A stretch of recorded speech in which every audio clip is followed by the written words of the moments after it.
So I'm going to move on to our next speaker, who is Bharat Bhanji. Bharat is a senior consultant with Mobius Consulting Mauritius. So he joins us from that beautiful island. He has a BSc in computer science and engineering, as well as a master's in advanced computer science from University of Kent. He has a lot of Cisco certifications. I'm not going to read them all out, but he comes from a networking background, a network security background, from Cisco to Fortinet. He also has an EC Council certified ethical hacker certification. So he's also works in conjunction with Rob a lot of the time and the hacking team and the Mobius Binary team. He's got 8 years of practical experience in everything from planning, implementing, administration, troubleshooting of enterprise networks and security, as well as infrastructures in general. He's got very good server experience, firewalls and information security tools and solutions. And he focuses on cyber processes, including incident response and planning, analysis of business context with regards to cybersecurity. He does quite a lot of incident investigations for Mobius, and he helps our clients ensure that they have proper management monitoring of security threats and events, especially from a sort of SIEM SOC perspective. And he's got some really good perspectives from his experience in cybersecurity around threat profiling, which is where he's sort of been focusing the most of his expertise lately. So some really good experience, and really looking forward to this talk, because I think it's one of the first and fundamental steps. If we look at NIST, for example, you must identify your assets and then you must identify your threats. So this is going to be a really interesting talk with some practical guidance from Bharat. So over to you, Bharat, and thank you very much. Thanks, Ray. Let's just dive in directly to the topic. So thanks, everyone. Welcome to this session on threat profiling. So we keep hearing of cyber attacks on a day-to-day basis nowadays. Password dumps, data leaks. A few days ago, we heard about the Pandora papers. So it seems for us, the defenders, that protecting against cyber threats has become an impossible job. There are just too many threats to defend against, too many controls, too many technologies, too many vendors. It seems that we just don't have enough time or enough resources to look at everything. And at the same time, the threat actors are getting more and more advanced. They're getting more and more creative. Some of them are even paid to attack you. They are paid cyber criminals. And things like ransomware as a service are a thing. So some people are actually getting paid to infect organization with ransomware, and they get commission cuts out of the ransom that you're going to pay. So how do you even start to defend against such a huge number of possibilities, such a huge number of attackers? And that's where threat profiling can help you. And we would like to give you a new way of knowing how you can deal with threats. So first, before we go on, let's look at the threat challenges that organizations face today. We are having to work with an increased attack surface. So our systems are on the cloud. People are working from home. We have more and more suppliers and contractors that are involved in our systems. And our systems themselves are no longer in our data center. Our data is literally everywhere and anywhere at any time. People are accessing your corporate data on phones, on laptops, on tablets, on smartwatches. Your data is now being seen from coffee shops, from people's home, from airports. And I'm pretty sure some people do check their email in the toilet in the morning. So the general approach to controls is no longer sufficient. You need to be able to understand how you can be attacked. There are just too many ways to defend against. And as Rob just mentioned in the previous talk, there is a lot of information available against you that can be readily used and leveraged against you when doing an attack. But at the same time, your own controls are still siloed. They are working in isolation, and there is no collaboration or communication between your tools. And in a lot of cases, when we work with clients, we find that these tools are still configured with just the baselines. They have not been adapted or configured for your specific environment or your specific threats. They don't understand your critical assets. For example, your antivirus is just looking at viruses equally across all your machines. They don't know that there is one specific server that is absolutely critical for you that it needs to focus its efforts on. It doesn't have this sort of intelligence or logic. We also have a very big skills gap in the industry. It's very hard to find people who know how to work with tools or how to understand what alerts they're producing. So even if you get an incident, finding someone who knows how to do incident response is quite hard to do. But your infrastructure is more and more complex. Your attackers are getting smarter, and they are even leveraging your own tools against you. Very recently, we heard about the Kaseya breach, where people leveraged a help desk solution called Kaseya, which is used for remote monitoring and control of systems. They leveraged that tool to install ransomware on client networks. So all of this is now a reality, and you have to defend against all of this. And that is a really difficult job. I would like to show you how attackers see your organization. I'm going to just take a scene from Lord of the Rings here. So this is how threat actors like Rob see your organization. You're like the target. For them, you are the bad guy. You may have all your tools. You may have your SIM, your SOC, your AV, your next generation firewall, every 3 or 4 letter name tools that you can find and you can install. But as Rob mentioned, there's always a way in, and they are always able to evade your monitoring. Even with all your power, all your monitoring, all your tools, these attackers are still sneaking around in your network. And we know how Lord of the Ring ends, right? We know where the ring ends. And we want to avoid this situation.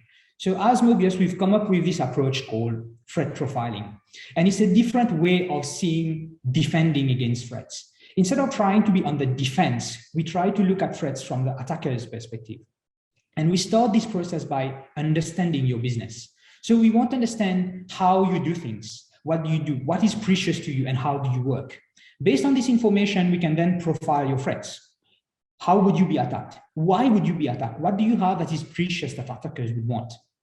We then look at your controls. So we look at your defense. We know what are the threats. And we look at what tools you have already purchased that can help you against these specific threats that are relevant to you. We'll also look at alerting, because alerting in cybersecurity is a huge issue and a major pain point for most organizations. And where we find gaps, we help you put together a roadmap that can help you fix your issues. And the end result that we want you to have is a very clear picture of what is applicable to your organization, how threats can realize, and where attacks can come from. So let's dive deeper into this process. Threat profiling.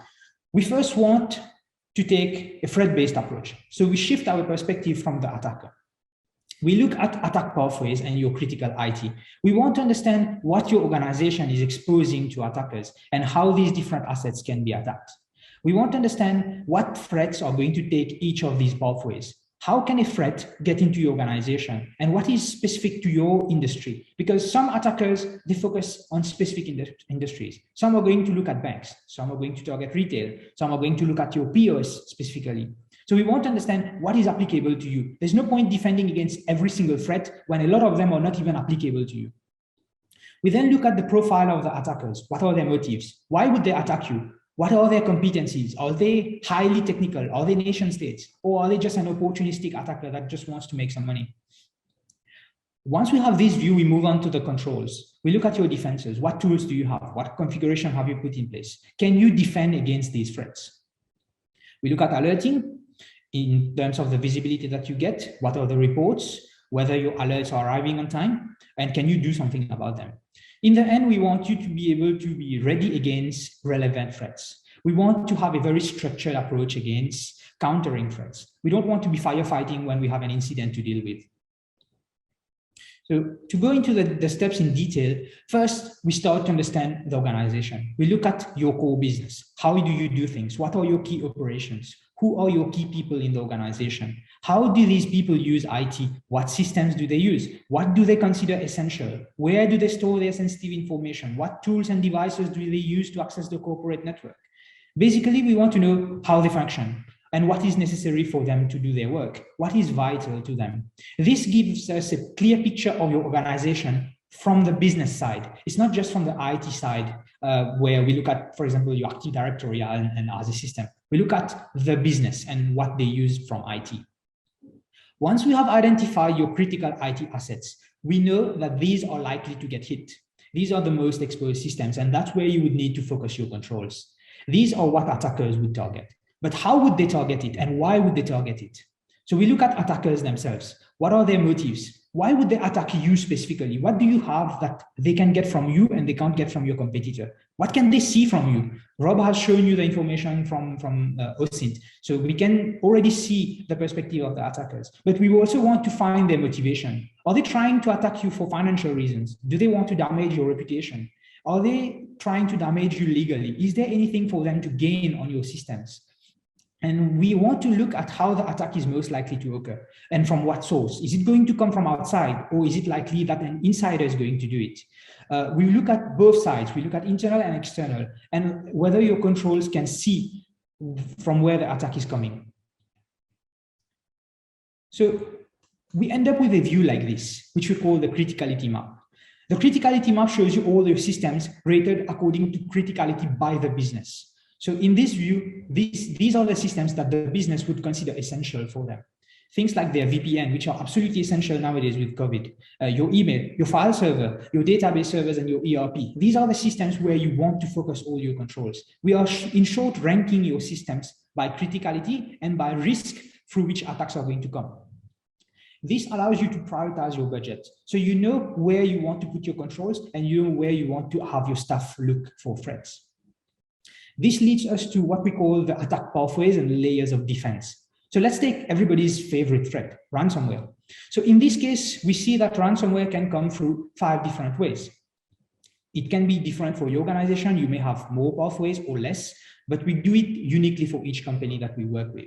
So we look at ransomware, and in this case, let's take email. So if ransomware does come by email, and it takes that path, we see that it will have to cross 3 layers of controls, which are your email filter, the ATP, the advanced threat prevention, as well as your endpoint detection and response. So ransomware would have to defeat 3 separate controls before it is able to get to your servers. And during this process, we are going to look at each control in detail. What sort of configuration do you have? What sort of policies do you have applied on each of these specific controls? And whether these tools will also allow you to see that an attacker is happening. It also allows us to get a view on your controls. For example, in this case, we see that EDR seems to be a very heavily relied on control. So if EDR happens to fail in this case, it's likely that ransomware would be able to get into our network, because EDR is just used by so many different layers of controls. It's a very heavily relied upon, and it can be a single point of failure for us. And in this diagram also, we have also seen that if a ransomware does get to your users or your servers, there are no controls there. Lateral movement becomes possible. So we want to show this in a view that will allow you to prioritize. So when we are looking at your controls, we look at their adequacy against threats. Do your controls help you to block the threats that we have identified?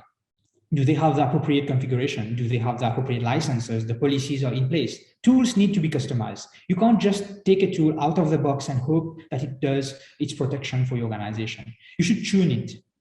So that's what we look at. We look at the proper tuning, whether it's adapted to your organization, whether it's taking into consideration the criticality of your systems, criticality of users, and how attackers can use pathways to get into your organization. We look at the detection and prevention capabilities. So it's not just a question of getting alerted. We want the tools to also be able to block threats automatically if possible. And we also want the tools to be able to allow us to recover from threats. So if our antivirus has the capabilities to roll back changes from ransomware, why not let it do it? So let it do its job to the full capabilities that you've paid for. So once we've seen the tools and the configuration on them, we want to look at the visibility and the alerting that these tools provide us. We look at whether the alerts are actionable. If you get an alert and you don't know what's happening in your organization, that's a big issue. We want the alerts to be contextual. Has this attack happened before? Or are we going to get the same attack in the future? What systems are involved? What users are involved? What country is coming from? All of this is very important to be able to understand what is happening during an attack for us to take meaningful decisions. We look at the frequency and prioritization of alerts, because I'm going to show you on the next slide how most teams receive alerts, but receiving alerts is a big issue, as well as prioritization. And most teams are being affected by alert fatigue. There are just too many alerts to process. So this slide is a comic that shows you how most security teams receive alerts. In short, a huge flood of email sent by all of their numerous controls in their environment. Every little thing that happens in the environment, they are alerted for. A phishing email is blocked by the email filter, email IT security. A virus is quarantined, send a report. Thousands and thousands and thousands of emails sent a day. Who even reads all of these alerts? I'm pretty sure it's extremely difficult for a team to slog through all of these alerts just to pick the 1 or 2 good ones that are actual threats that they would need to look. You would need to sort through thousands of emails just to find the good ones. Let me ask you one question. How many of you have a DLP system? So DLP is notorious for sending a huge number of alerts if it's not properly tuned. You get alerted for every little thing, and most of them end up to be false positive. So it's absolutely critical for you to tune your alerts. Otherwise, you're going to end up with so many alerts, and you're so fatigued with alerts, seeing so many emails every day, and get so many positives that you simply stop caring about threats. And we've seen cases like this already while investigating incidents. The systems are informing IT security that people from Russia or from China or from other countries are connecting to the systems, are connecting via VPN into the network. But they are sending these alerts at 2 a.m. by email, and no one is reading their emails at 2 a.m. There are no prioritization, and the channel used for the alert is not the appropriate one. In the end, attackers are still able to get into your network, and you are only made aware of this next morning when you come to the office and you see that every screen has now turned red with the crossbone signs. And that is a huge issue for most teams. Made worse is that this is a way that people get alerts, and that is a sample email from a client which we've signed as. That's an exact sample of an alert that they got. This alert has no context. It includes a lot of non-relevant information. It's not immediately clear what is even happening. And there is no clear sense of urgency, and it's very likely to get lost among all your other alerts. Imagine you get this at 9 a.m. on a Monday morning. Would you even know what is happening? You're probably not even going to look at that. But you should, because this is an alert that says that someone has just opened a phishing link which contained a Trojan, and you're likely to get ransomware as the very next step. And this is an alert that has been picked up by the firewall. But none of this is immediately clear. To most people, this is just a block of text, and that is not meaningful. And you can't take any decisions based on this. So when we find gaps like this, we end up with producing a roadmap. We want you to be able to address your threats, but also leverage your existing investments. We don't want you to buy new tools or to invest more without leveraging what you already have. You can use this roadmap that we can help you put together to plan your future spending, to plan your staff resource allocations, and to rework your policies around protecting against threats that are relevant and matter to you. We want to ensure that your response is well coordinated, and you're not just taking random steps during an actual incident and actually getting lost in the procedures. It has to be a very structured approach with well-defined steps and clear expected outcomes. Your SLAs, RTOs, and RPOs have to be respected. So while doing this, we can help you with playbooks that are actual steps that you need to do to tackle incidents, but we also look at automating and orchestrating your controls so that you do less things manually. In the end, we want you to have these 5 things. We want you to have a very clear view of your threats, what is applicable to you and what you are expected to defend against. We want you to know that your controls have been adequately tuned to defend against your threats and that you are going to get the value out of your tools. You know your weak points and you know where your controls are placed. You have your layers of defense map and you have your criticality map. So you have the appropriate view to take decisions. We look at the controls, the configuration and everything to ensure that you are protected. But then we also get the business buy-in because we consult with your business stakeholders. We ask the business service line people, the managers and the operation people. We ask them for their opinion on what systems matter most to them and what threats they are afraid of and what systems they consider vital and cannot live without. These are the systems we want to protect because we want business operations to continue. So while we consult with these people, we get their buy-in and we get their support also. For the IT security team, we get streamlined alerts. We know how you can be attacked, so we know what sort of alerts that we want. No more thousands of emails filling our inboxes. We want prioritized alerting. If someone is doing something suspicious at midnight, we don't want an email. We probably want a call or an SMS or a push notification, but not an email. We want automatic responses and orchestration, so less things to do manually. If the antivirus has blocked a virus and has detected a C2 IP address, then let the IPS do the blocking automatically. No need to go on different tools and do manual configuration. These tools have APIs. You should be leveraging this and we can help you make the full use of these tools.